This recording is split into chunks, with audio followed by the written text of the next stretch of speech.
ಬರಗೆಟ್ಟ ಇಂತಹ ಪರಿಸ್ಥಿತಿಯಲ್ಲಿ ಎಲ್ಲೆಡೆ ನೀರ ಹೊಳೆಯನ್ನೇ ಹರಿಸುವ ಉದ್ದೇಶದಿಂದ ಸ್ಥಾಪನೆಗೊಂಡ ಕರ್ನಾಟಕ ನೀರಾವರಿ ನಿಗಮ ನಿಯಮಿತ ನಮ್ಮ ರೈತರ ಪಾಲಿಗೆ ಆಶಾಕಿರಣವೇ ಸರಿ.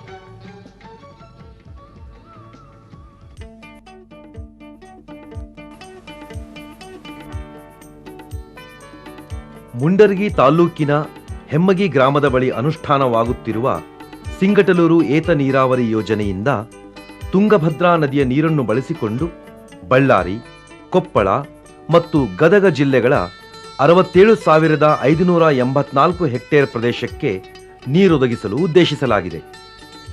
ಈ ಮೂಲಕ 18.55 ಟಿಎಂಸಿ ನೀರನ್ನು ನೀರಾವರಿಗೆ ಬಳಸಿಕೊಳ್ಳಲಾಗುವುದು.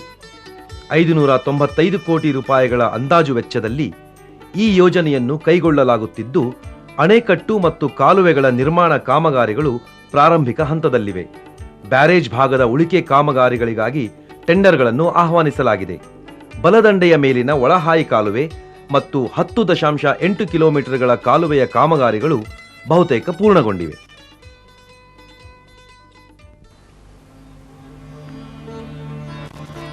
ತುಂಗಾ ಮೇಲ್ದಂಡೆ ಯೋಜನೆಯಲ್ಲಿ ಶಿವಮೊಗ್ಗ ಜಿಲ್ಲೆಯ ಗಾಜನೂರು ಬಳಿ ಈಗಿರುವ ಹಳೆಯ ಅಣೆಕಟ್ಟಿನ ಮುಂಭಾಗದಲ್ಲಿ 100 ಮೀಟರ್ ದೂರದಲ್ಲಿ ಹೊಸ ಅಣೆಕಟ್ಟನ್ನು ನಿರ್ಮಿಸಿ 12.24 ಟಿಎಂಸಿ ನೀರು ಬಳಸಿಕೊಳ್ಳಲು ಉದ್ದೇಶಿಸಲಾಗಿದೆ.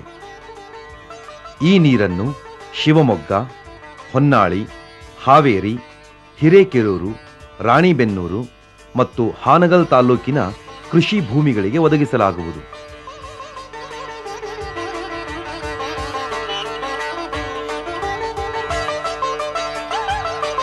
ತುಂಗಾ ಏತ ನೀರಾವರಿ, ಭೀಮಾ ಏತ ನೀರಾವರಿ, ಗಂಡೋರಿ ನಾಲಾ, ಕಳಸ ನಾಲಾ ಮತ್ತು ಬಂದೂರ ನಾಲಾ ತಿರುವು ಯೋಜನೆಗಳು ಸೇರಿದಂತೆ 12 ಯೋಜನೆಗಳಿಗೆ ಕರ್ನಾಟಕ ನೀರಾವರಿ ನಿಗಮವು ಸುಮಾರು 800 ಕೋಟಿ ಖರ್ಚು ಮಾಡಿದೆ.